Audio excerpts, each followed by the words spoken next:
Hey, everybody. Welcome back to the Political Deep Dive. This is Political Deep Dive After Hours. I am Dave Valente. Thank you for joining us tonight. I'm going to read a statement. I was going to do it on the first show, but the time ran long, and we're having a good conversation. I didn't want to interrupt it with this topic, but I'm sure a lot of you out there are watching, saw what happened this week, have lots of questions, have feelings about what happened this week, and I kind of want to address it and put this out there. You can agree with me if you want. You can not agree with me. I understand. This is a lot of people have um, uh, issues with what they saw on Wednesday. So we find ourselves just 10 short days from the inauguration of Joe Biden as the 46th president of the United States. And what we saw on Wednesday was a meltdown of the current occupant of 1600 Pennsylvania Avenue. This has been, we could see this coming. There are some that fervently, if incorrectly, believe that this election was stolen. There have always been a segment of society that will not accept the official narrative despite all of the evidence pointing to the contrary. But for the first time in a very long time, the validity to this, whatever it is, there is some validity to this, whatever it is. Not since Joe McCarthy did we have someone get at this high level give a voice to this kind of conspiracy. McCarthy ruined lives of several people, and this has cost the lives of several people. What I'm going to say is hard for some of you. I need you guys to keep talking. Keep dialogue open. There are going to be some people that will take this to their grave. I understand that. I encourage you to, if you have to, take leave of those people. But there are people out there. It's just as not all the protesters that were at the Capitol participated in the violence that happened at the Capitol. There are people of the 70 some odd million people who voted for Donald Trump who don't accept what happened on Wednesday. Some of them are confused. They're embarrassed. They're looking for options. Uh, some need to know that they have a safe harbor now, that they can go somewhere, that they don't need to tie themselves to this president. Reach out and have that dialogue. Listen more than talk. This is the only way we're going to pull ourselves back from the precipice. Some people say, boy, you libertarians must be happy to see this demise of the GOP, like it'll be a boon for you. Now, I do hope, and I'm going to be honest, I do hope that some more the more rational people within the GOP will see our principles and make us their home based on those principles. I do not want to become the GOP by a different name. I will not mourn the loss of the I will not mourn the loss of the GOP if this happens. But the problem is the country needs more voices and more parties, not less. I firmly believe that the duopoly has marched us to this point with the zero-sum game, bottom of the barrel candidates that continue to incite, instill fear, and treat those who think differently as them as an other that has to be feared. We must change. We must encourage more voices. We must collaborate. And yes, we must compromise when we are talking together. To those who think that violence is the answer, that plan on doing something on January 17th or January 20th or beyond, turn back. Those of us who have studied the Middle East and those of us, those who have served in the Middle East, can tell you what a modern civil war looks like. Call of Duty may be fun, but there's no way to spawn back in from a civil war.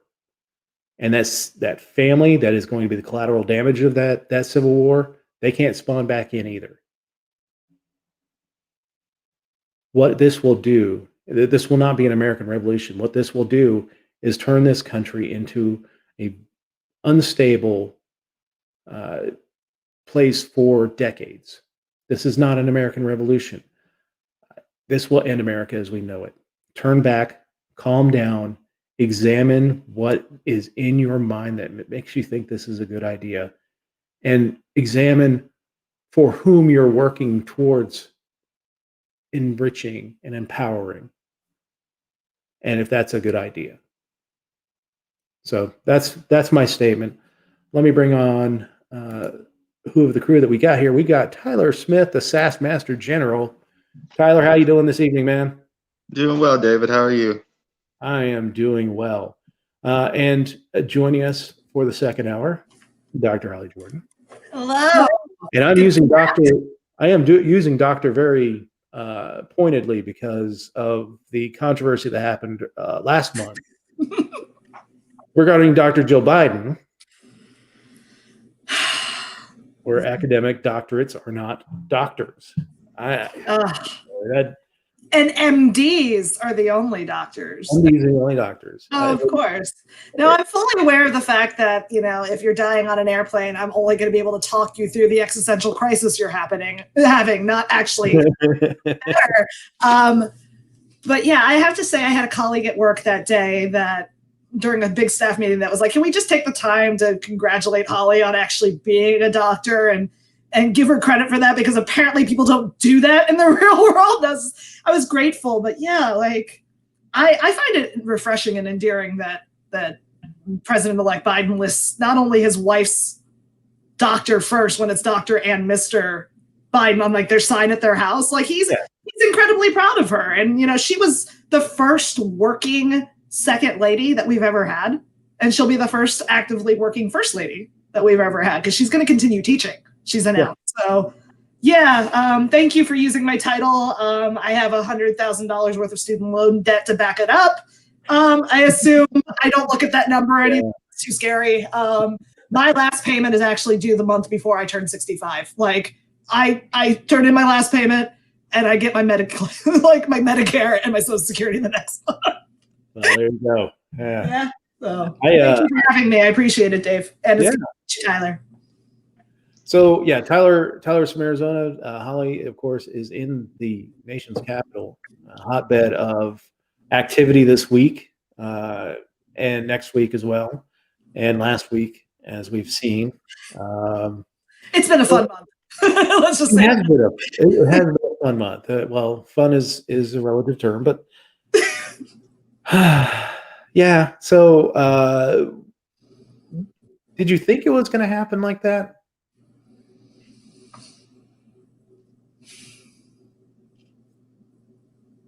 No. I knew it was going to be bad.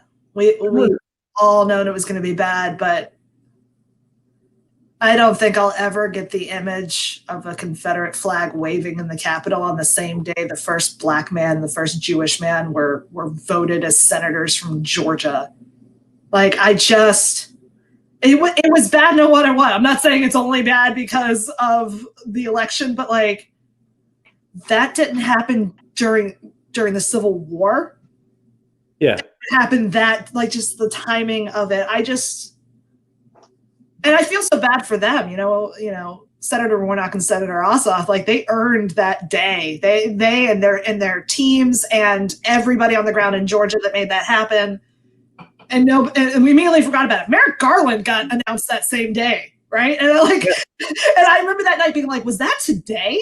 Like I looked at my partner, I'm like, did Ossoff and Warnock and Garland happen today? That day was just 4 days long. Yeah. Well, I could never have thought there would have been a situation where feces would be rubbed on the walls of the building and mail fraud would happen in the speaker's, office. Like the last 4 years have done nothing, have done a lot, but I think at most have just really hammered home that I am an incredibly creative thinker, and I always think I know how bad this could possibly get. And then I'm always shocked at how wrong I was. And just that years of that cycle, you'd think I would have given up by now. But no, I didn't think it was going to be this bad. I did not. What about you, Tyler? What do you think? Honestly, like seeing some of the videos, including from, there in West Virginia, watching a little bit of Derek Evans' live stream and just feeling complete embarrassment as a Mountaineer. I figured because I've known about the guy. I've known about a few of the people whose names have been released, everything for a while. Just because we've discussed it before. I follow people I don't ideologically agree with, but it's so I know who I'm dealing with. Like, should push come to shove, like what happened on Wednesday, and I'm looking at it. It's like I don't know if I would have ever thought that I'd see Mr. Angeli from here in Phoenix wearing his, I believe it's a Lakota headpiece, and sitting at the front of the chamber, posing with a Trump flag. I never thought I'd see anything like that. That was actually shocking to me, and I'm just now learning apparently there was, pardon my French, shit rubbed on the walls, more so than usual apparently. So I mean, like, there were gallows with a noose hanging outside. Oh yeah, they made that with TV cables. Like when they smashed all those TV production stuff there, they took a bunch of TV cables and they made a noose out of it. Yeah. Which is, I don't know. I first saw it getting out of hand. I definitely foresaw that, just because it's like, one, you don't take a busload of West Virginian hillbillies that are all riled up on Mountain Dew, and like just I had to get the jab in there again, like last time. Hey man. I specifically avoid Mountain Dew just to avoid that joke. Like, I already get the country roads and some of the more off-color incestuous ones anyway. So like, I don't drink Mountain Dew to avoid that one. So. Yeah. But no, like I first saw it getting out of hand. I didn't expect to see people I've actually exchanged words with and stuff like that. That was probably the biggest shock to me. That just seeing these people that I know and then what kind of gave me a comedic relief, took the edge off of the shock value, was the almost instantaneous Antifa infiltration. Oh my God. I'm like, okay, hold on. I've talked to these people. If they're Antifa, they are really deep undercover. Yeah, they are bad at it.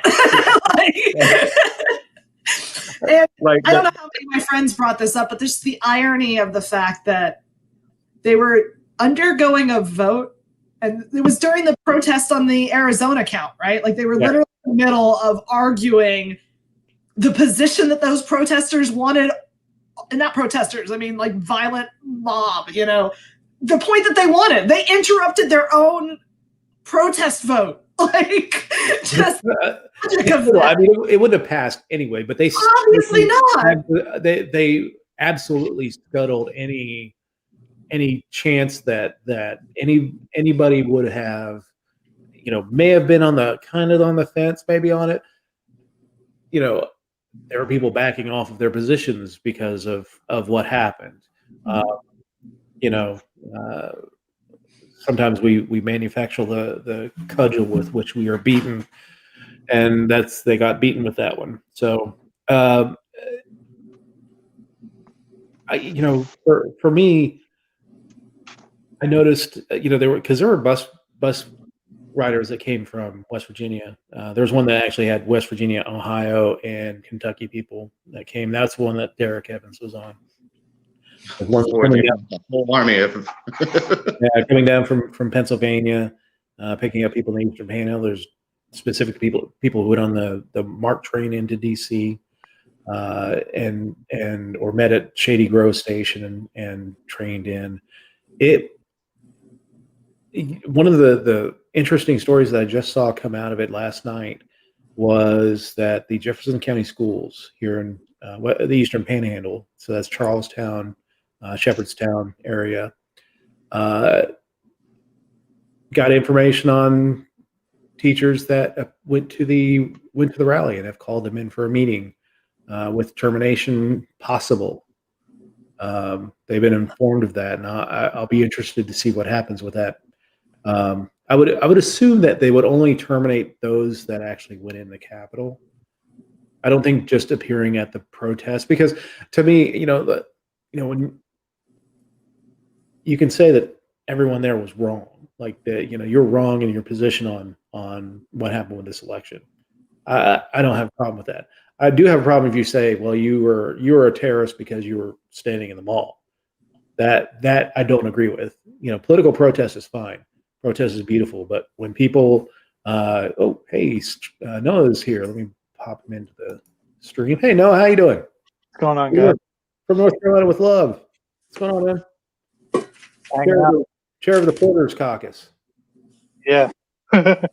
Nice. Very well,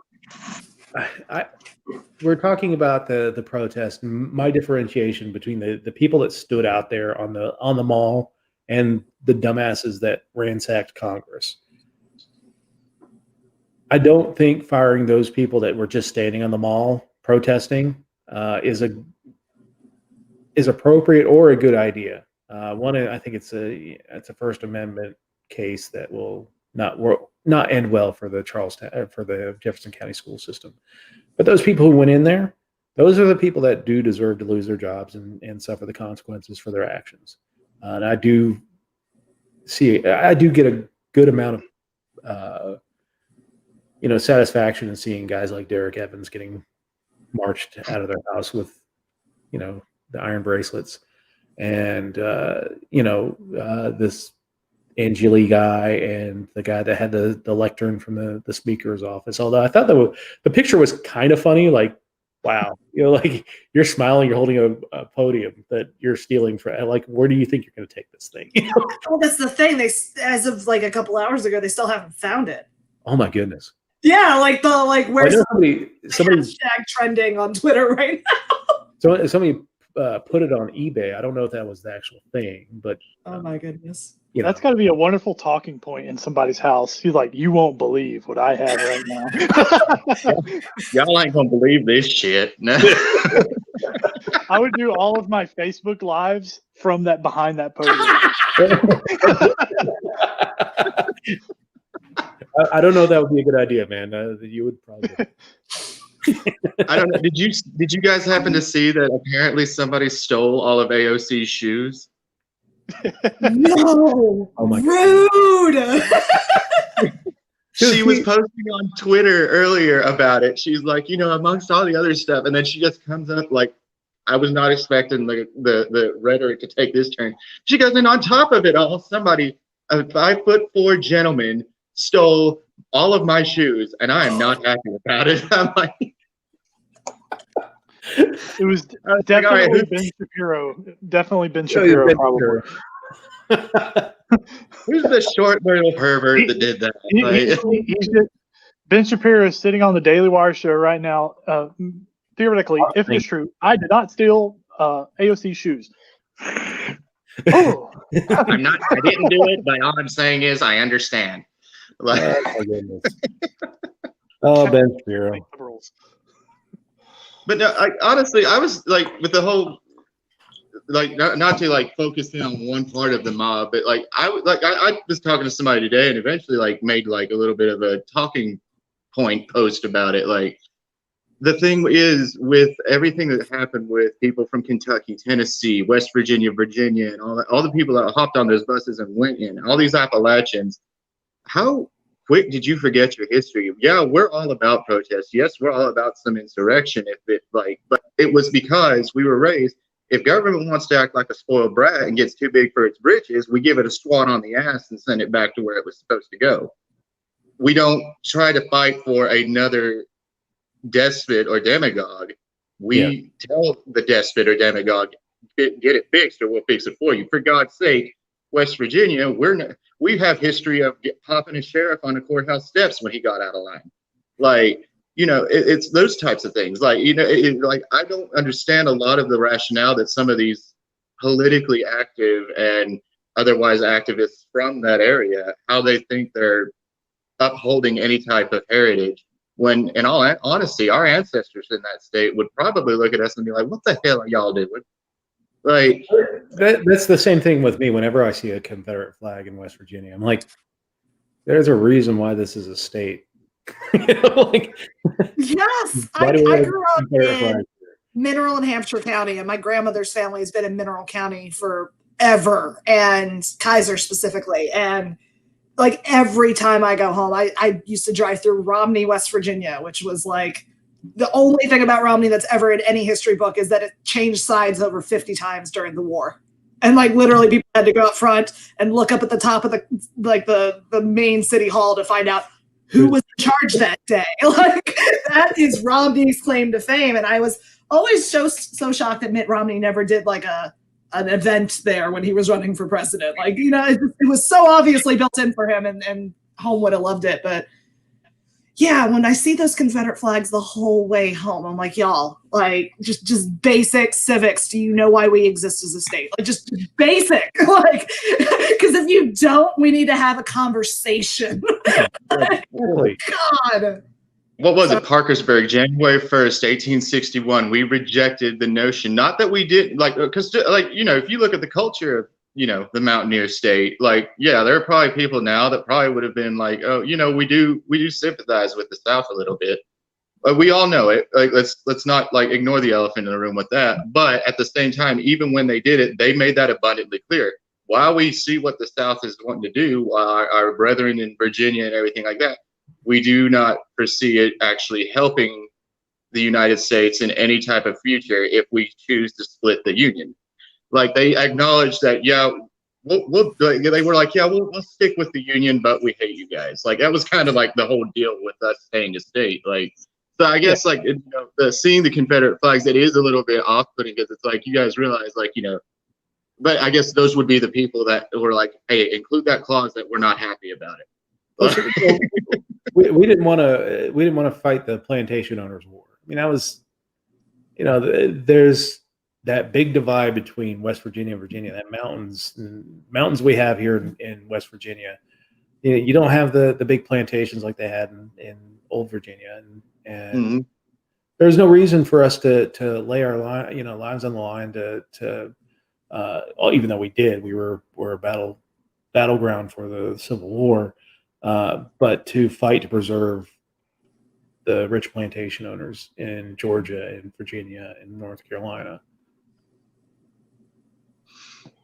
But yeah, no, but that's all I'm saying. Like with the that's like the last little bit. I'll focus on that part of everything that happened Wednesday. It's just it blows my mind how many people just kind of like said, you know what, screw our heritage. Now we're fighting for the bigger government, the despot we want, instead of, you know, just saying, no, we're going to mind our own and you're going to let us mind our own or we're going to come for you. Like it was not necessarily inherently, I had a problem with, you know, say, you know, like they did out in Colorado where they build guillotines outside the state house just to remind them like, hey, you know, and that was actually because of heavy government intervention that was on the table for a vote and stuff like that. That wasn't like, you know, trying to instill a new dictator or anything like that. That was the protest. That was a warning. You know, I have no problem with that because, Or Killdozer. Or Killdozer. Even that's a whole new different set of moral arguments. But honestly, like, you know, yeah, tread on those that are going to tread on you is kind of the T-shirt that came out of Killdozer. And honestly, that's the spirit of West Virginia, like the Appalachian region. Like, tread on those that tread on you. Otherwise, don't do any harm. Like, leave us alone. We'll leave you alone. Yeah, like, exactly. Like, you know, there's been so much focus on all the bus trips that came in because, you know, it was so visible as a crowd of people. But more and more, I've been reading that people are finding out they've been put on the no-fly list because people that were here the middle of this week are now flying home today because they have to go to work tomorrow and they can't leave Reagan, and it's delightful. Wow. So, yeah, a ton of people from out of town that made it. Like, I think they said that there's been like most of the states have been represented at this point. So people came from ways away to be a part of this, and I don't see the 17th and the 20th being any different. If anything, I really wish Biden would cancel the outdoor inauguration. Like, just do it in the House, do it in the West Wing, do it somewhere where COVID related, have something to gather around. Like, don't do it. It's not worth it. Yeah, say it's COVID related. Cancel the outdoor ceremony. Do it on TV. Make it an event. Make it a telethon. Make it a COVID telethon to raise money. I mean, why not? I wouldn't. Or national debt telethon. Donald Trump would turn it into a thing where he's only not doing it because I'm not going to be there.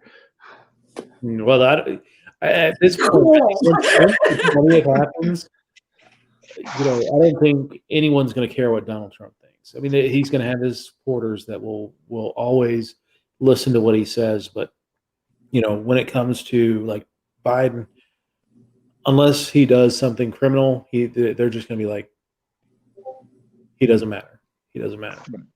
And it's about public safety and the continuity of the government, right? Like, we don't need to put Biden and Harris and so many other representatives of our government in physical danger outside right now. Like, it's just not necessary. Like, the last thing we need is a violent event to happen during the transition of power. It's just, we've had the symbols of our crumbling image go out all week. We don't need more of that. Let's be real.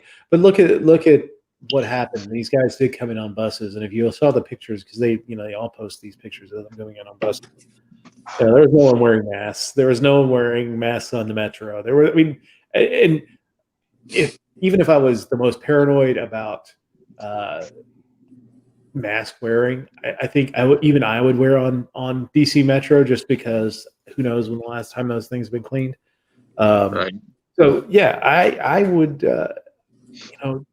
These guys may be doing chemical warfare with having COVID and coming into the crowd and giving people COVID. I mean, that's just. Well, if you looked at the curve for DC's cases going into the couple weeks before the Barrett confirmation process and all of those outdoor parties they started having and indoor parties, our curve was pretty darn good. And then you start seeing spikes. And you realize that all these spikes are starting to happen 7 to 10 days after administration events. Yeah. Our numbers doubled 1 week because of Trump-related COVID cases. Like, it's just, these events are causing our public health crisis to be even more severe. Absolutely. Like, there is you're right. There's like a viral warfare in some ways that's happening with people being strategically public in ways that they know aren't safe at the moment. Yeah. Yeah, I mean, it's interesting to see what will happen with the 17th. The 17th is more focused on the state capitals, which are definitely not as well defended. Well, you would think they would be. The national capital would be well defended, which was not. But they are far less defended than the U.S. capitals. And if you're having large scale issues, you're not going to be able to call the state next door to help you out, because they're probably going to be dealing with issues themselves. But at least they can call up their own National Guard. Yes. I'm just saying.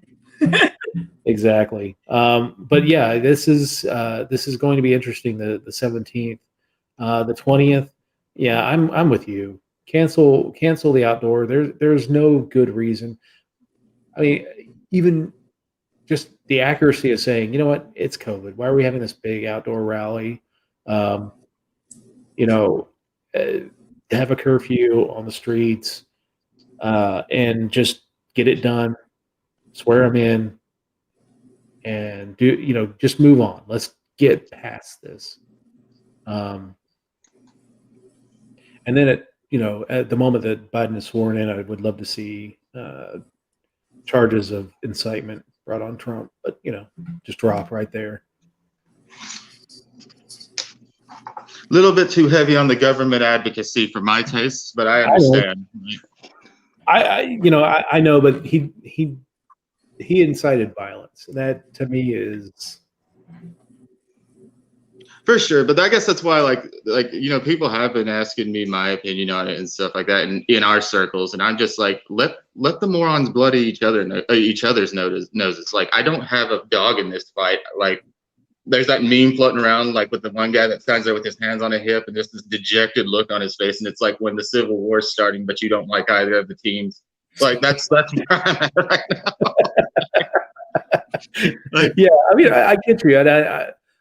The problem is that if it's allowed to fester like that, we're going to be caught up in it, whether we like it or not. True, and that's the big part of it. Like, if it's going to happen like that, like it was the last time we were discussing whether or not Trump was going to attend this inauguration, and I remember when I saw that tweet that he wasn't going, I couldn't think of it at the time, but it was on this show that we were talking about that. I'm waiting now for that other shoe to drop to find out if I'm psychic, because I really think he's going to have a rally in the South. Oh yeah, he's gonna Same day put a massive rally. His Trump 24 intro rally announcing he's running for president, and it'll be wild. So you don't think there's a version of this where he just refuses to leave the White House and has to get frog marched out? Do you think he's actually going to be gone? No, I think he did. I think he dips before he dips like the 19th, and is not even there to welcome Biden to the White House. I honestly don't think he has much maturity for it. He doesn't. No, he doesn't. No.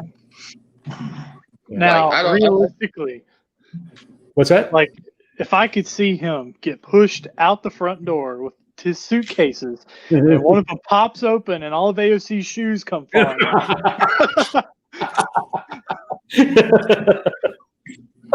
That would be well worth the money. Oh my god! Oh wow! Wait, what is Trump's height? A lot. Yeah.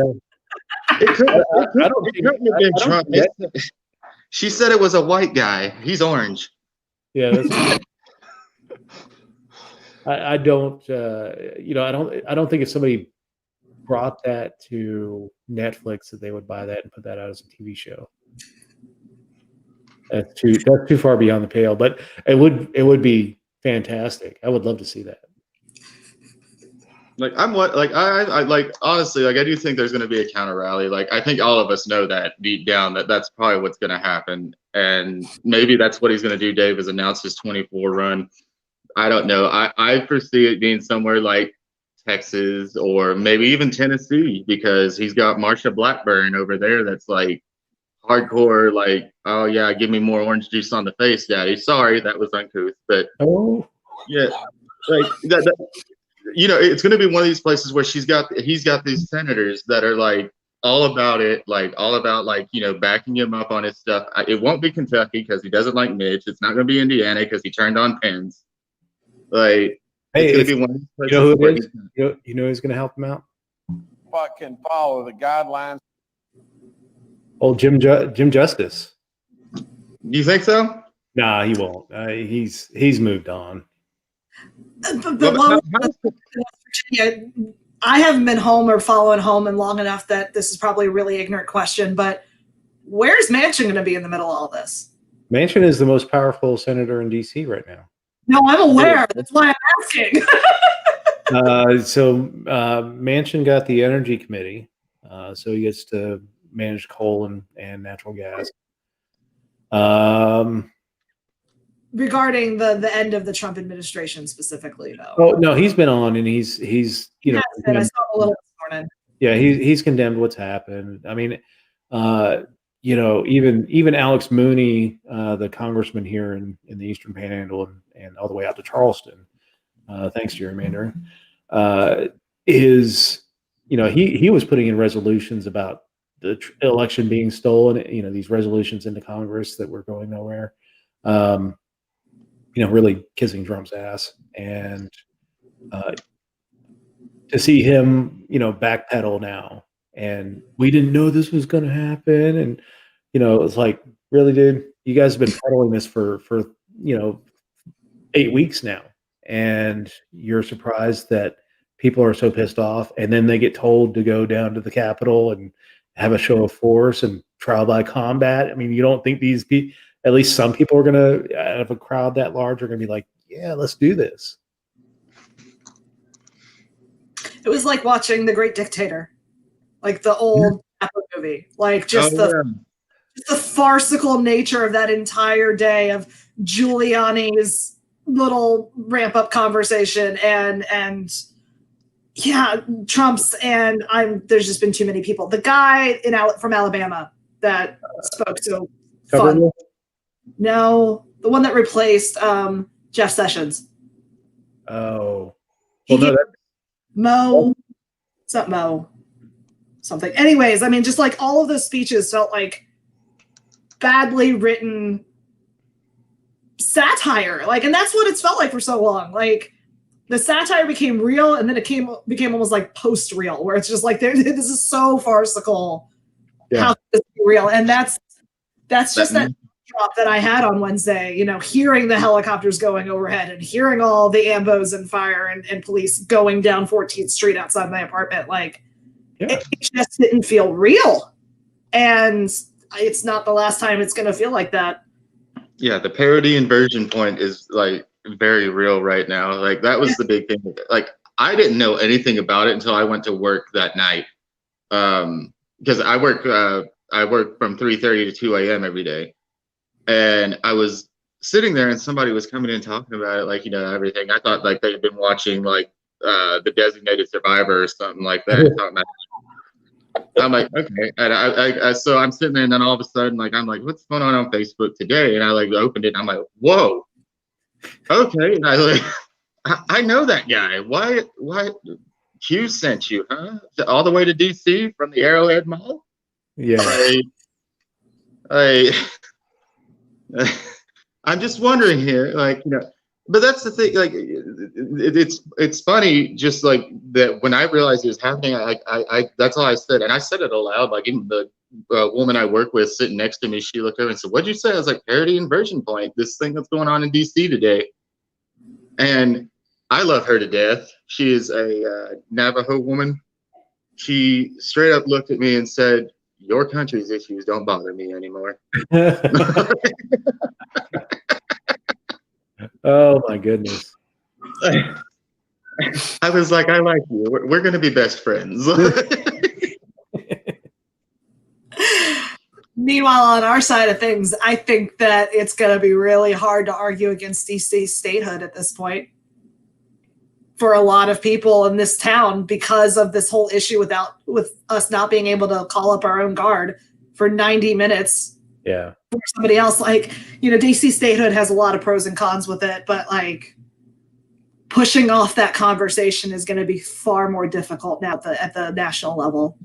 Yeah, I'm wondering because I know that the GOP is not going to go for that regardless. It's stuck in the Senate and we'll never get it back in Puerto Rico and brown people. Oh yeah, like they're it's 50-50. Yeah, I don't think that DC gets that. There is a compromise that you know maybe either gets retroceded back to Maryland or we don't want it back. yeah, Maryland's like no. Well, we gave you the malaria-infested field for a reason. Yeah, but or instead of getting 2 senators because it is it is a city, but I mean it does have more population than like Wyoming.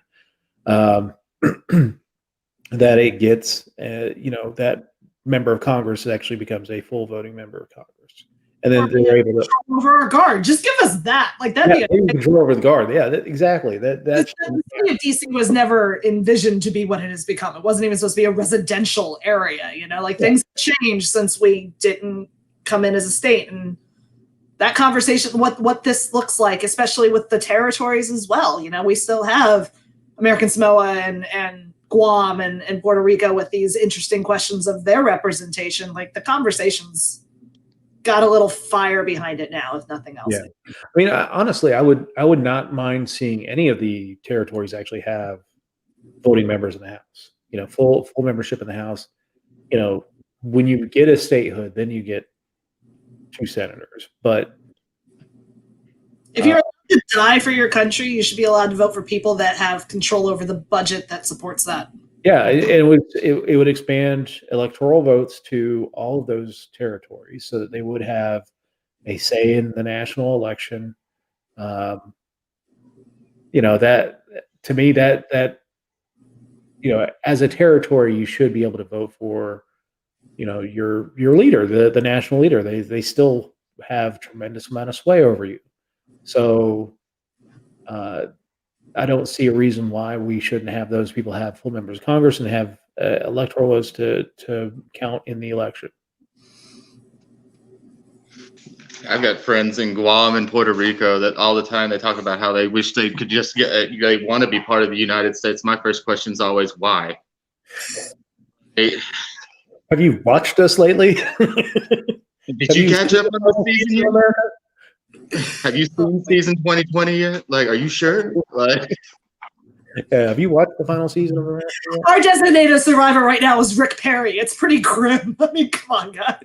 Like, like that was my morbid joke of the day was who's designated survivor right now? Like, who's left on the cabinet at this point? Oh, you know who's even lower pro though is Ben Carson. Bless him. hooray! The guy is now the guy that said gay people are like bestialic ones. Yay! Yeah. Although I still want a picture made of me and Black Jesus that he has in his office. That is a beautiful picture. I love that one. I would love to have a picture of me made with that. You've been saying that for a while too, Dave. Like that's not me. You've been saying that for at least 4 years. I'm dropping hints. July 1st is my birthday, ladies and gentlemen. Just saying. Dr. Carson, if you're watching, just let us know who the artist is. We'll do a GoFundMe. It'll be great. Actually, if all hell breaks loose in DC and it becomes you like could Dolly Madison that shit. Yeah, grab the portrait and bring it back out to West Virginia. Oh God, I could see him now. He'd be just like that guy who took the podium, leaving the.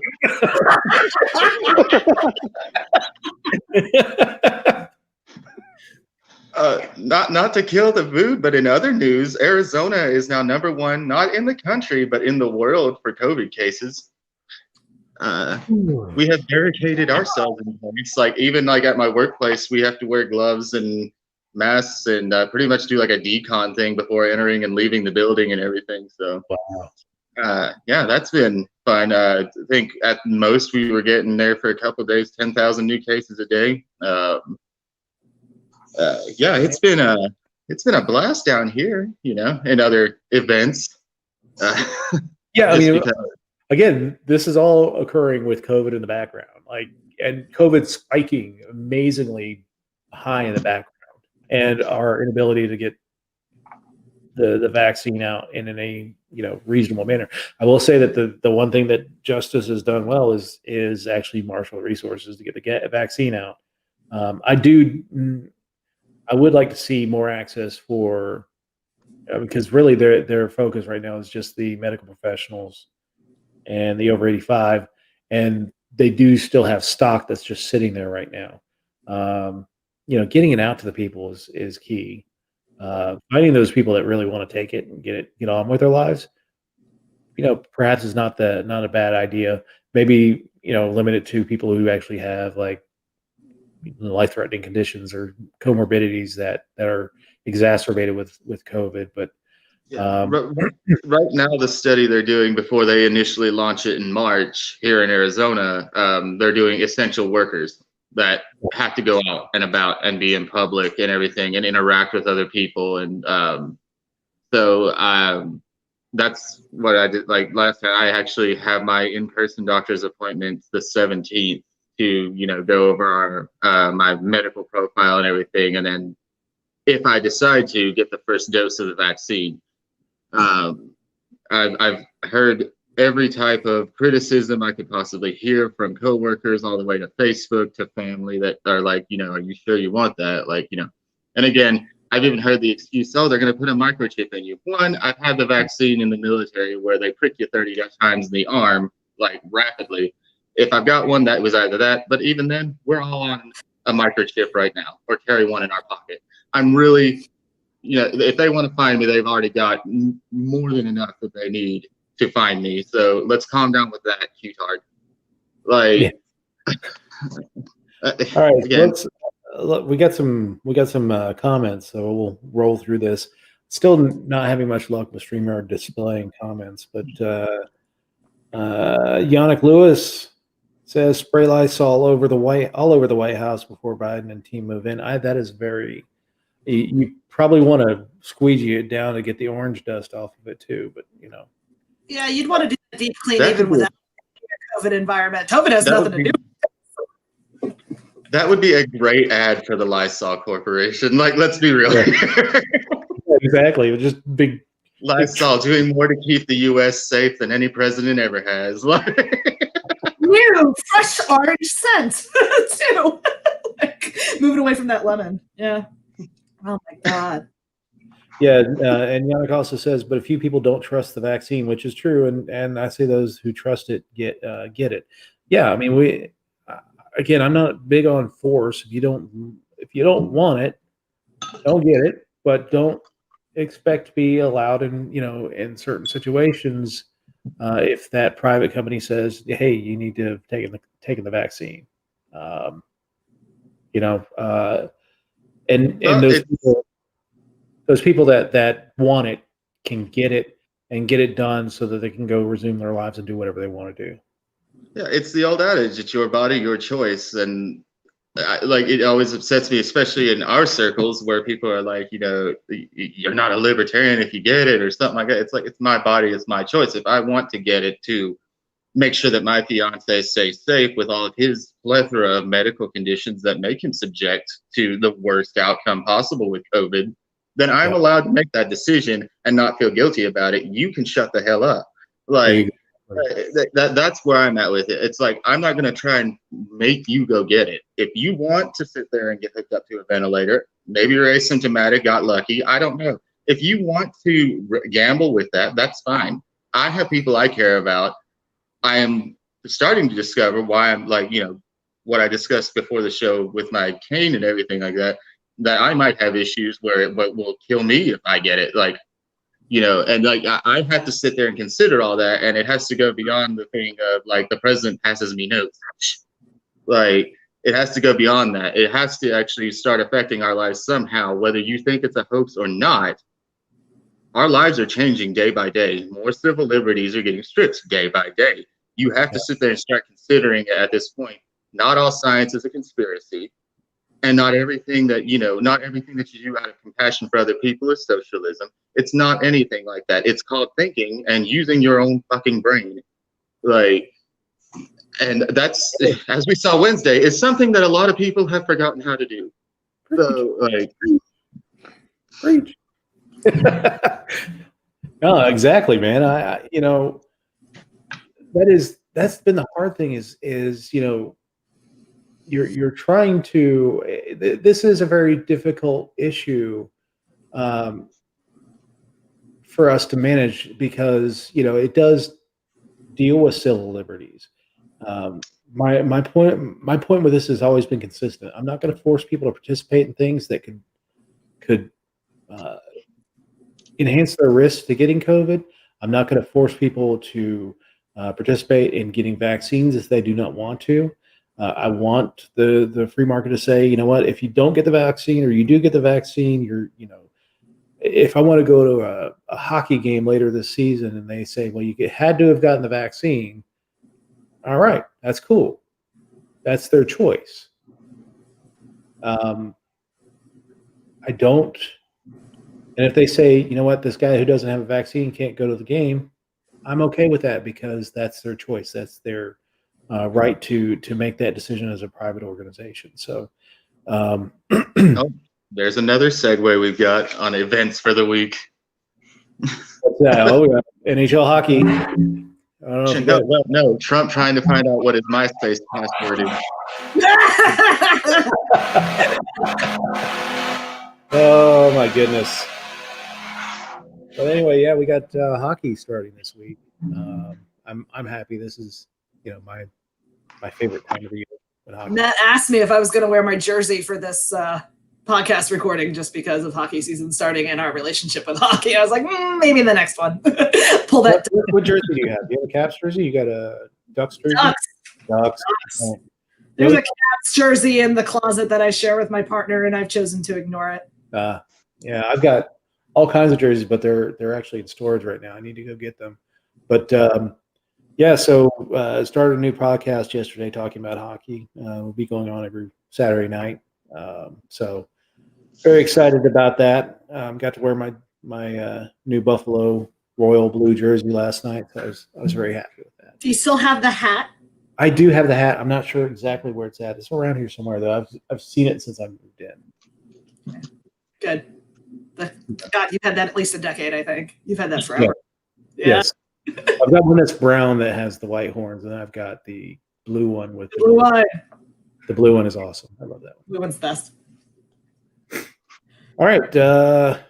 Let's see. What other happy topics can we talk about? Oh, Kathy Hedges Grove says, go Predators. Yannick Lewis says, go Bruins.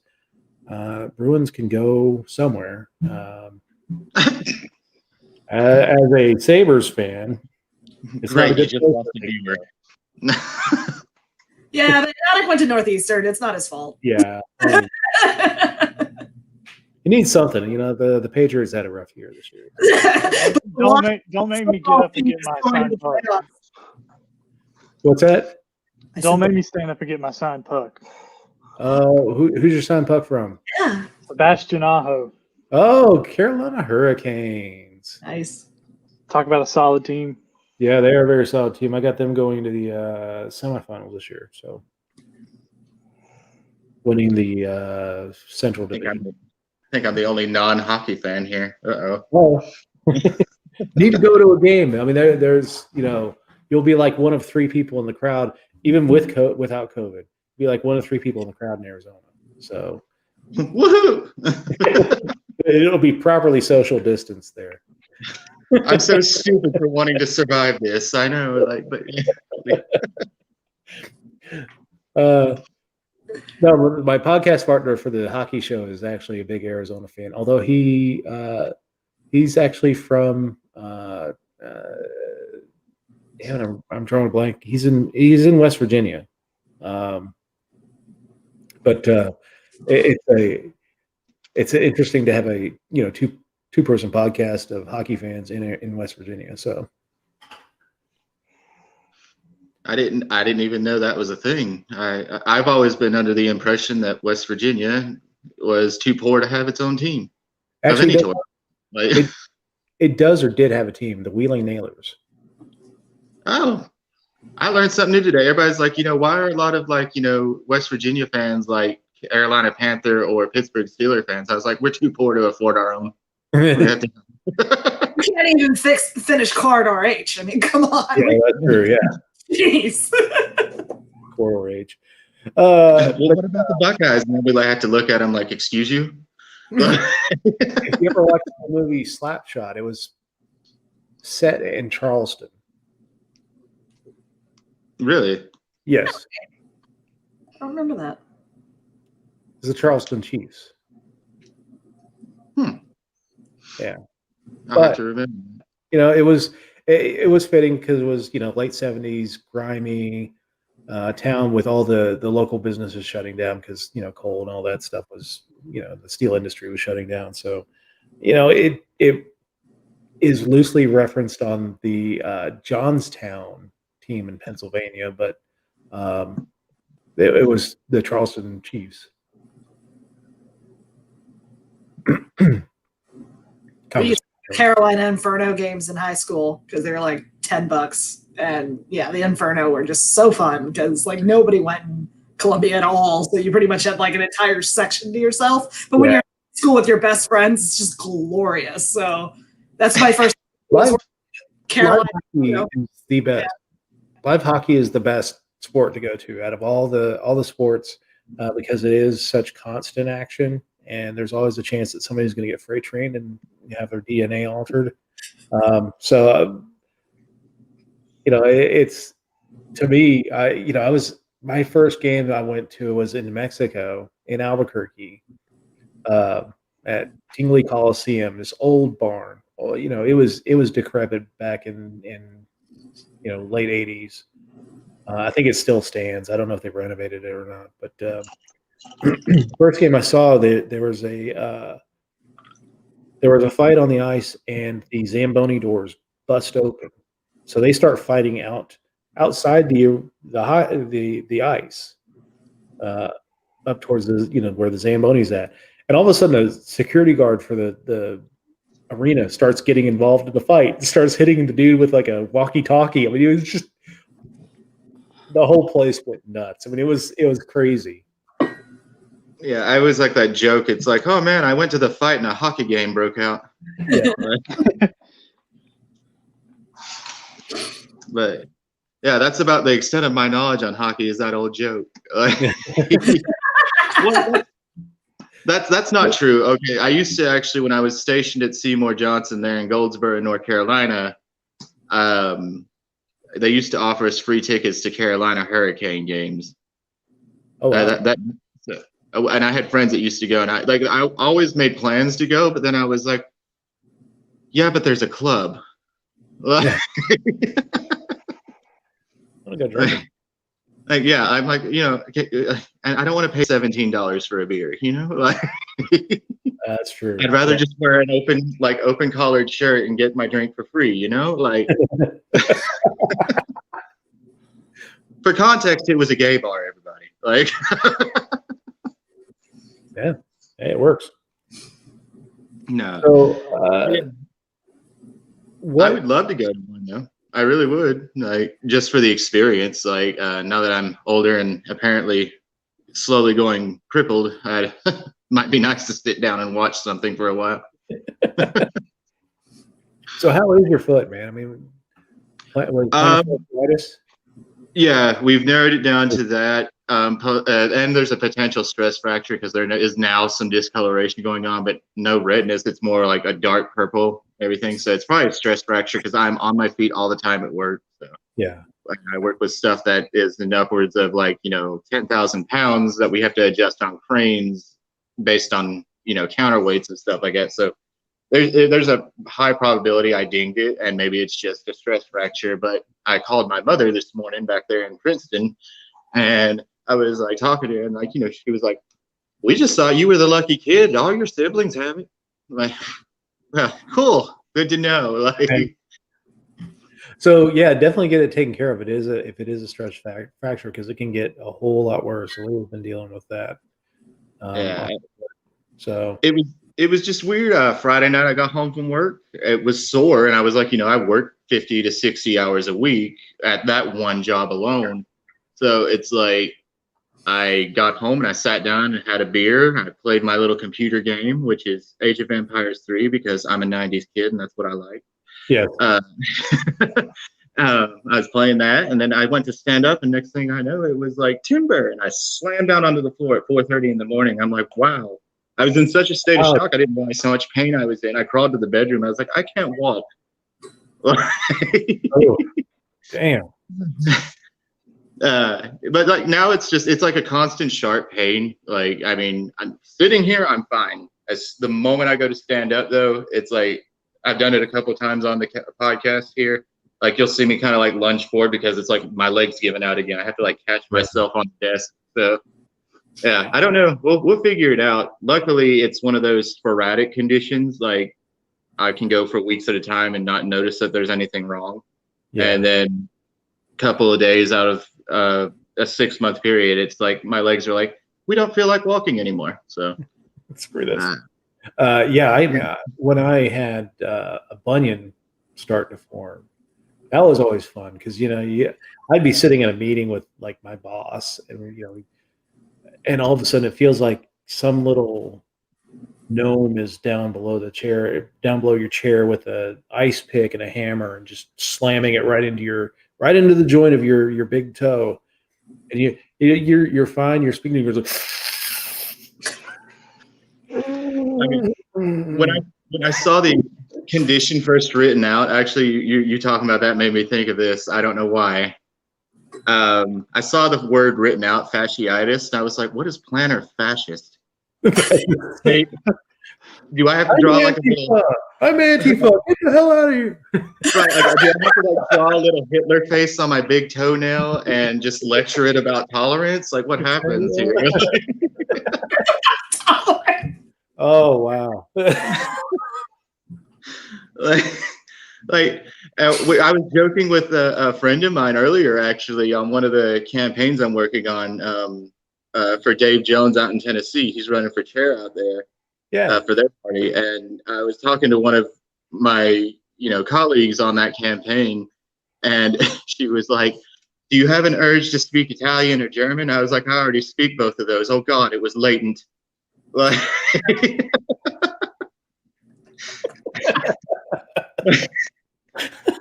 Interesting fact, you cannot find anything Nazi or Hitler related in your gift searches or anything Facebook connected, but you can find Mussolini, no problem. So they don't mind fascism as long as there's no anti-Semite seasoning on it. Like, they just want the black shirt Italians. Like, they don't want goose-stepping Hugo Boss guys. Like, Yes. I don't know how I feel about that. There's a Right? lot. There's a lot to unpack there, and all of it makes me feel kind of angry. So I'm just gonna let that go. right. It was an interesting factoid because that was one of the gifts that got sent to me after we were joking about this. I was like, how'd you find a Mussolini gift? Like, there's no Hitler and Nazi things allowed. Like, Who is the person sitting at home going, you know what the internet needs? Mussolini. Yes, and this is the job that I was made for. Well, Person. I admit there was one good one. There was one good one of him where he's just like, Because I would use that to compare with Trump, because they did have like there's one out there that has like Mussolini and Trump kind of side by side, and their mannerisms are very similar, like that thing. well, he is Il Duce. He is a douchebag, yes.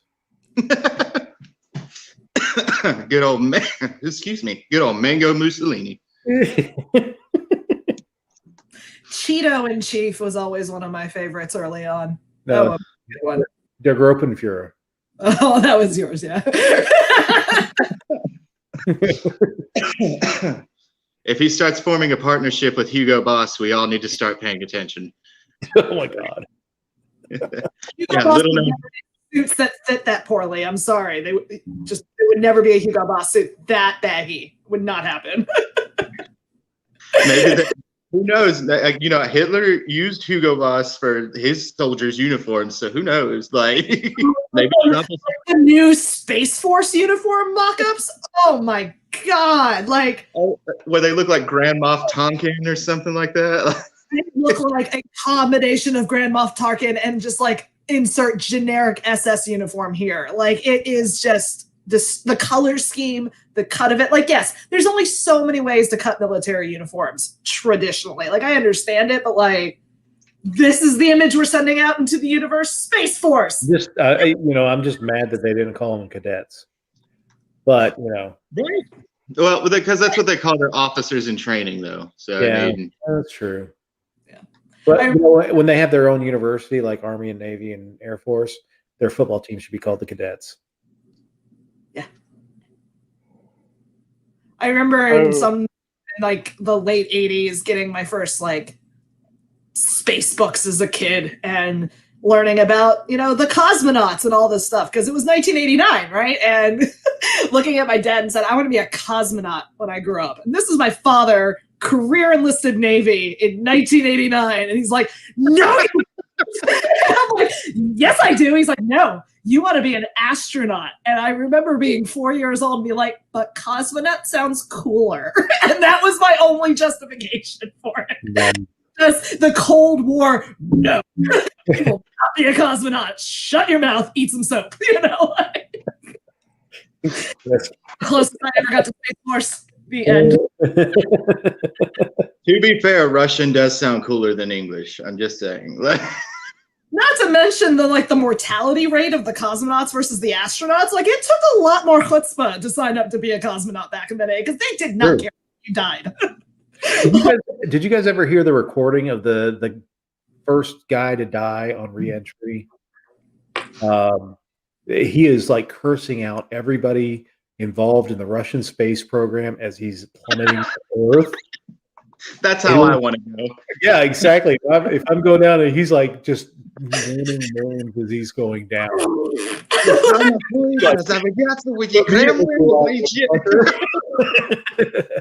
Yeah. Put this in the gulag, motherfucker. They've still got his bones sitting in a cell in the Black Dolphin. Oh, God. He did not bring honor to the Empire that day. I mean, absolutely not. I don't know. If I'm going to be, a human asteroid and slap into the, I think he slapped into the Caspian, but if I'm going to be a human asteroid, I'm definitely Actually, going to good pun. Astronoid. astronaut. Yeah. Cosmonoid. They're Gotta get it. We got to get this pun linguistically correct. Damn it! It's cosmonoid. That sounds like a weird sci-fi bad guy. You'd have to get removed at the dermatologist. Yeah. So Yannick Lewis says, just go Star Trek with it. Guardians deserve better uniforms. Honestly, I'm just not feeling the Space Force. What happens to Space Force under Biden? Has he mentioned it at all up until now? No, I think it gets folded back under the Air Force. Navy Federal is going to have to change their logo. That's terrible. Those poor people. There's poor marketing people that make 20 times what I do. Damn it. Right? We got to remove 5 letters, guys. Come on. Whoever's president, it doesn't matter. The Space Force will go to a galaxy far, far away, somewhere in the Middle East. First Space Force casualty will be in Iraq. Speaking of the Middle East, I had a question for Dr. Jordan. H. John Poole, are you familiar with that author and his books? No. He does a lot of to my understanding, he does a lot of books studying like the tactics of guerrilla insurgents, terroristic factions, and everything like that, and how they fight, how it culturally relates to people of the Islamic faith, people there in the Middle East and stuff like that. I was just wanting to ask, if you had seen any of his books, exactly how biased is he? How all this other fun analyses on it, because I've read the books and stuff like that. He's still the rhetoric in it, the syntax in it still kind of makes it kind of like a demonizing thing. And I was just wondering, is that something? And given that you probably haven't heard of him, I'm guessing that yes, he probably is highly biased in a very niche part of the study. So, I mean, I didn't want to say it, but that's also not fair because that's not necessarily my area. I don't do a lot of the terrorism studies and insurgencies and things like that. So it's just not in my wheelhouse of things I would probably be reading. But that doesn't necessarily mean that it's not of value. I just can't speak to it. Okay.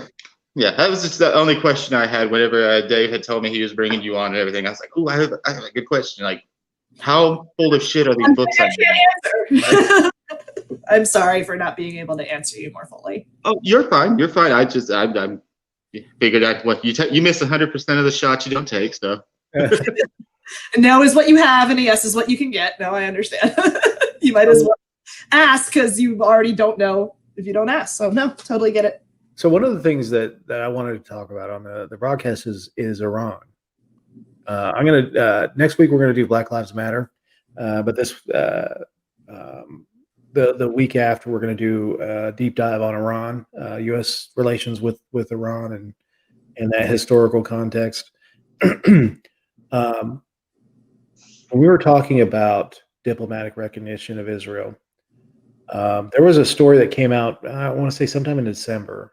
Early December, Israel was all abuzz about possible Netanyahu taking off to Saudi Arabia and meeting with the crown prince to normalize relations with Saudi Arabia. There's been a big push. I know that there has been a big push. Kushner's really been pushing this. I don't know that they'll get it done before the end of the administration, but I always thought that if Saudi Arabia does recognize Israel, that is a prelude to war with Iran.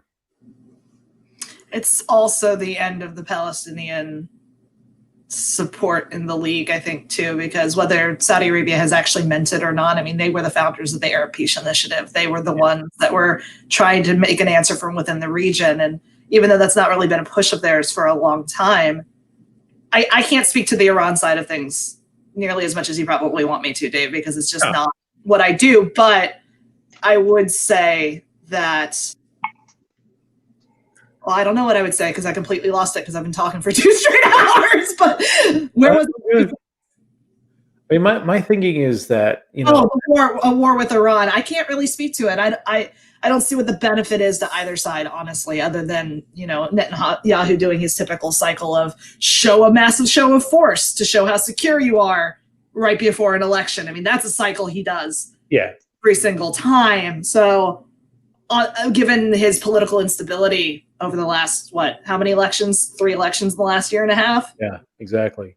If anything were to happen from the Israeli side as the aggressors, the only value add I can see is just the narrative of like, they were making us secure and now I've made us secure, so you should vote for me. Yeah. Like, I don't see what Israel stands to gain with a war with Iran, and I don't see what Iran stands to gain. Well, I don't think it's going to be like an actual war. I think it's going to be like they did back in the 80s when they took out, Saddam's nuclear facility. That it was under construction, wasn't near being built. But this changes it because these are actual functioning nuclear facilities, and you bomb those facilities. Guess what happens? Radiation gets released.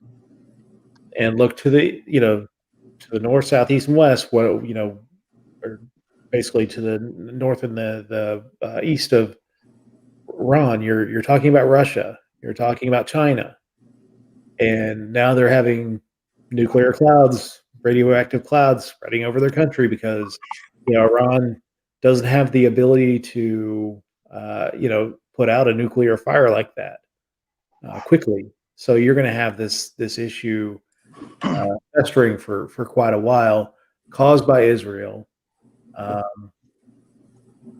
but just because they fear the idea of Iran getting a nuclear weapon, and Iran to their detriment, their leaders have, and I place part of this, a good part of this blame on Trump because he did abrogate the peace accord that they've had the nuclear accords there.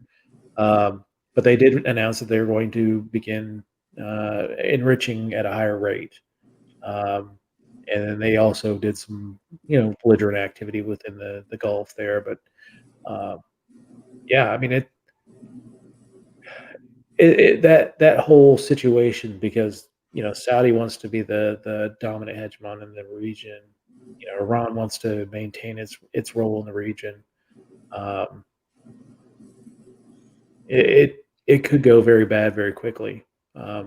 Even at this late hour, let's say tomorrow, there's an announcement in Riyadh and Jerusalem that Saudis and Israelis have,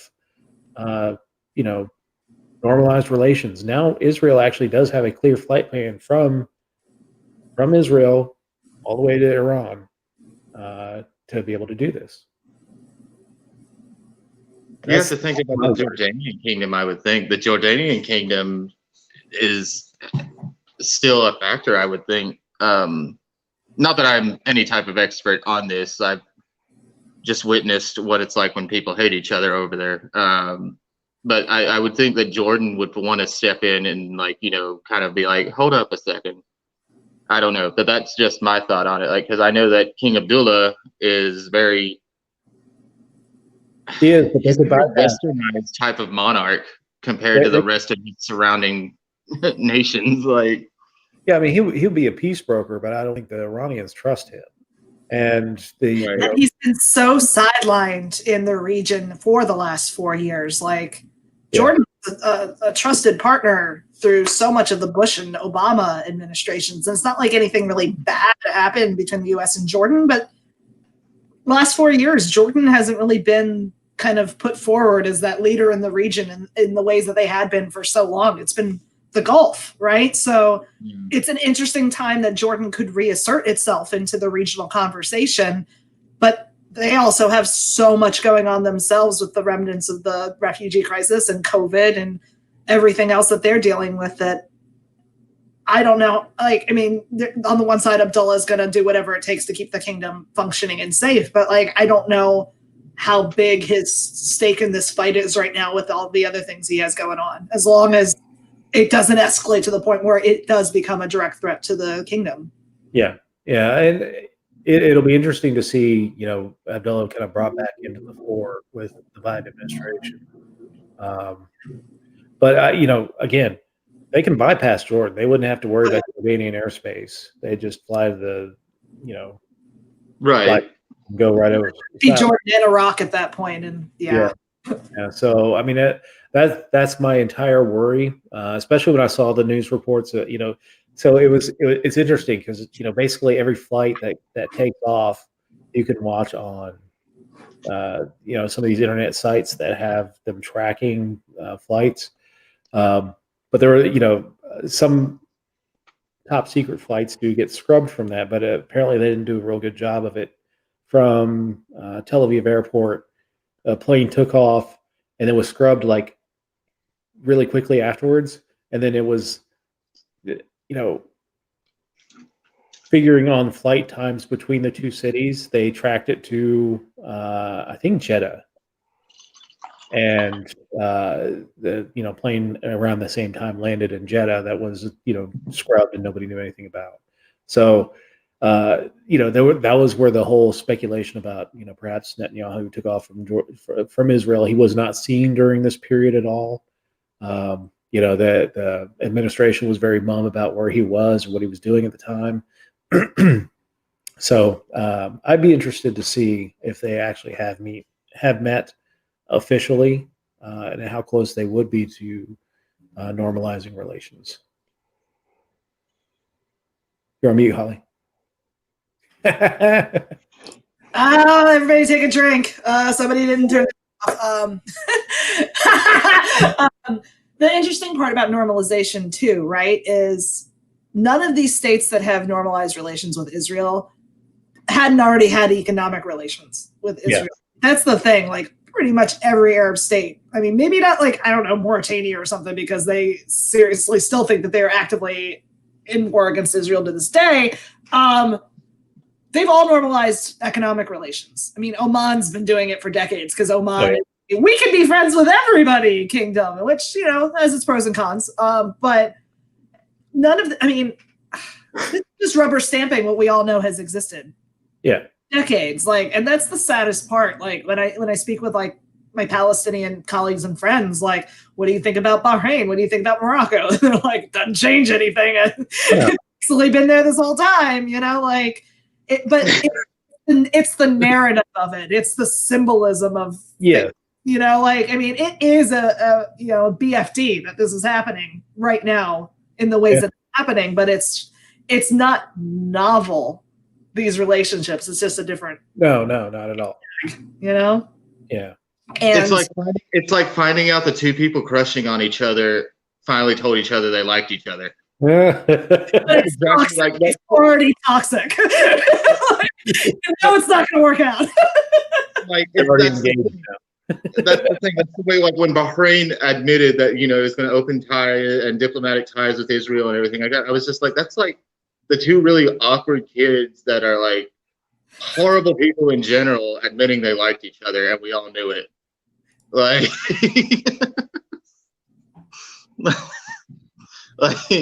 It's that, like, your colleagues are right. Like, that's exactly like how I felt whenever I read it. I was like, what is this significantly going to change other than it's feel good? It's political placebo at this point. Like, I don't know. That's I just, when you said that was like the metaphor that hit that I used as a joke with it. I was just like, yes. See, okay, so I'm not crazy. It was nothing. Like, I mean, some of it you can't shake. I mean, the League of Arab States was founded on the principle that Palestine was a full member, and that everything they were going to do was to help the Palestinians' right of return home and the creation of that state. So for major players in the league to suddenly be normalizing relations, even though it doesn't really change the status quo, it's just such a public denigration of the right of return of the Palestinians. It's been kind of the center of Arab politics. So it the shrug of like, what does this really change? Other than the narrative, day to day, not a lot. But the narrative, it's not good. What do you think? Right. Okay. It changes things, but not for the better. No, God, no. Okay. So do you think ever the Palestinians will give up right of return. No.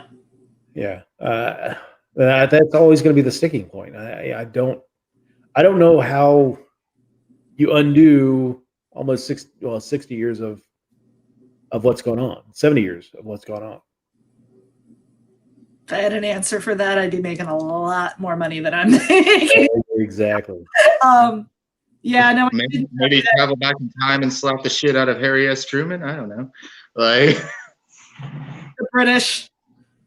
and the British. The post World War II. Oh, let's get drunk and draw lines on Africa and the Middle East and just start handing crap out. Yeah, that didn't help. That didn't help. That Leopold guy from Belgium, he looks cool. Give him some stuff. Like, Oh. Yeah.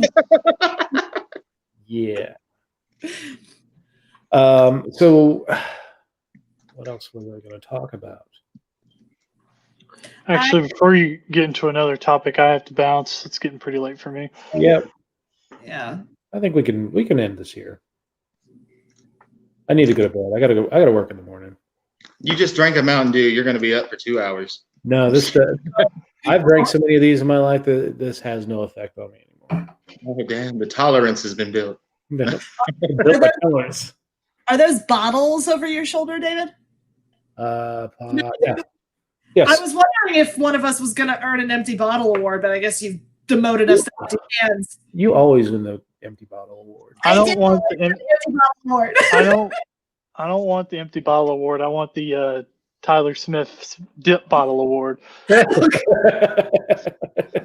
reserved for anarchists. There you Real go. Oh, that's another thing. Before we hang up on this, that is another thing. Like, there are a lot of people on the left that are also now misusing and misnomering people as anarchists. And I just want to get that out in the open that I do not agree with it. Don't claim somebody's an anarchist unless you actually know one. Yes, it's an insult to anarchists. Yeah, you can't storm the Capitol and to agitate for the installation of a permanent despot. Yeah. All we want to do is collect You know, rainwater and grow gardens in our backyard and be left alone. Damn it. Let me get my Mountain Dew still going. We want to be able to make our own Mountain Dew without any type of IP lawsuit. Yeah. But yeah, so actually, I'll end with this story because none of you besides Holly know what this means. But when I was chair at National Model Arab League, or actually any Model League conference that I would chair at, I would drink, bottles of Mountain Dew or, whatever was available. Water in there a couple times. I was shocked. Yeah, there's water. Yeah. During the whole conference, and this is like a 3-day conference, I would collect all the empty bottles that I drank. And at the end of the conference, we do these superlative awards. And basically, it was my first time chairing, and I was in it was with Holly. She was, this is her first conference at Converse. Is this like Model UN and historical council type stuff? It's not even historical. It's modern, but it's just League of Arab States. It's essentially the same thing, kind of like, because funny thing on top, I was an Israeli delegate once. This is actually where this story's going. So, my first day, first time chairing, and I'm sitting there, and we're doing, we start every year. You start with introduction. So, they're going down saying, their name, what school they're from, and what state or what country they're representing, and so we're going through the group, and this guy stands up from University of Pennsylvania at Berks County. Wilkes-Barre. Well, really? Okay. Yeah. But anyway, he stands up and he goes, "Hi, I'm so and so from Penn State University, Wilkes-Barre, or something like that, representing the state of Israel." And he was Palestine, and he realizes it he's like, Israel, I'm going to sit down now. Palestine, everyone's looking at him like, really? Infiltrator. Give me just 2 seconds real quick, actually. Hold on. I love the Israeli delegation. I'm so scared. But he got one of your bottle awards, right? For he was. It was a superlative award, so I would give it to people who like the person who didn't say anything all weekend. Nice. The person I solved the two-state problem. oh, sweet. Oh, really? Did you? Did you? For a bunch of high schoolers. Sweet. But you know, the superlative award, we you know, the person who didn't speak the whole weekend, I would give them the conference chatterbox award. You know, but this guy was like, you know, for not knowing who you are, here's your bottle, and it just kind of started from there. And you know, I'd always have like a couple extra bottles at the end, and people in the committee could nominate fellow members to give each other awards and stuff. But you know, the poor kid, he was like, you know, I'm just embarrassed because, you know, like last weekend we were at a Model UN conference and then we were Israel for that, and now we're Palestine, and it just slipped my mind. Like I was so used to saying Israel. I'm like, damn, poor kid. That's like the word. That's like the only thing you can't do in a Model Arab League conference is call yourself Israel, because that just makes you suspect, you know. Yeah, one of our historical council ones, we had to do the Cuban Missile Crisis and assume. For a sec. Oh no.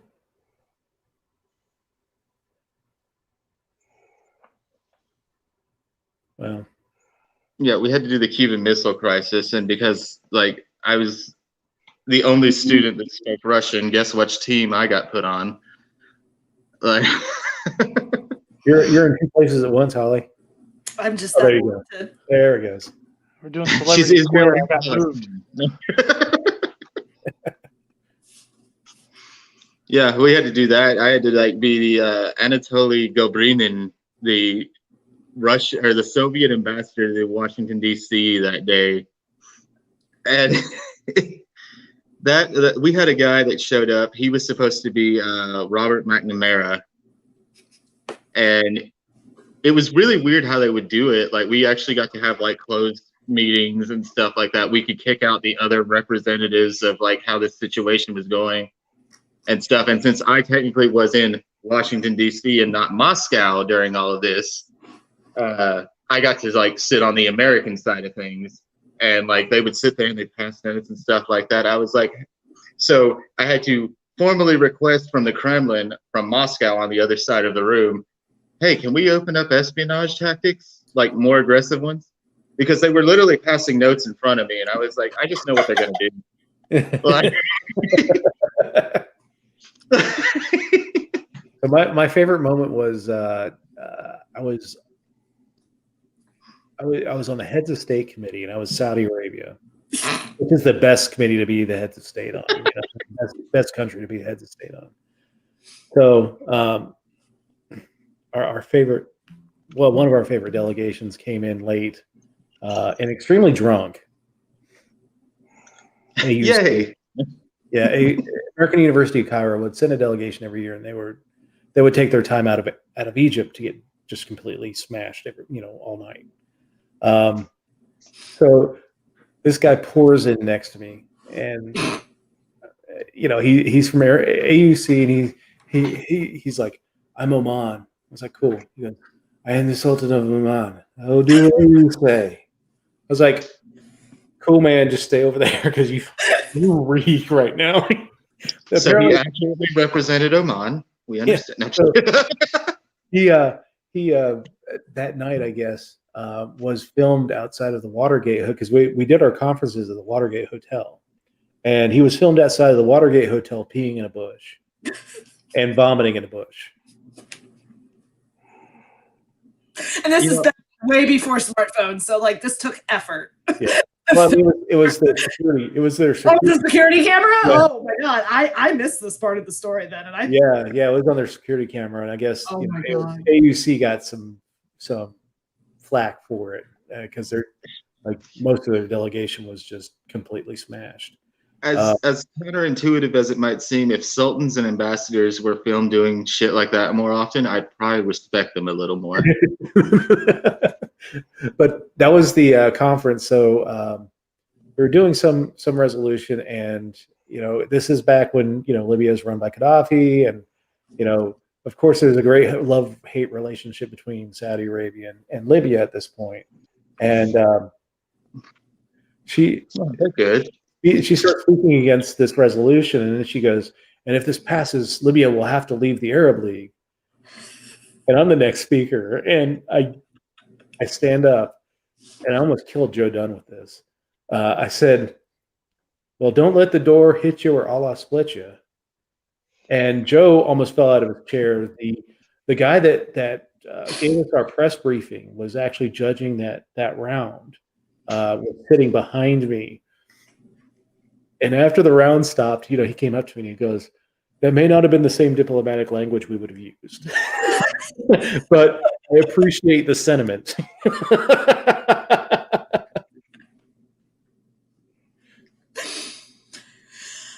Dave, I gotta go to bed, man. It's all right. We'll end this. You know what? I thank everybody for joining tonight. Stay safe out there. If shit hits the fan, just keep your head down. Keep your family safe. Do what you need to do to keep your family safe. But try and keep the lines of dialogue open and talk people down from the ledge, because this is the only way we're going to get back past this. I think once we get past the first couple weeks after this, hoping things start getting better, we get more vaccines out there, more life starts getting a little more normalized. But yeah, just keep yourself safe this week. Don't participate in any of these dumbass marches and things like that, because there's no good going to come from these. So anyway, to end on that positive note, again, Holly, thank you so much for joining us. You're my favorite. Come back many times you want to, whenever you want to come back. Definitely love to have you. Thank you. It's good to meet all of you, and it's good to see you again, David. Thank you. And Tyler and Noah, thank you so much for joining us tonight. And we'll see you next week when we talk Black Lives Matter. Absolutely. Dr. Jordan, I hope you join the crew. Yes. Thank you. I really appreciate it. All right. Have a good night, guys. Take care. Bye. Bye.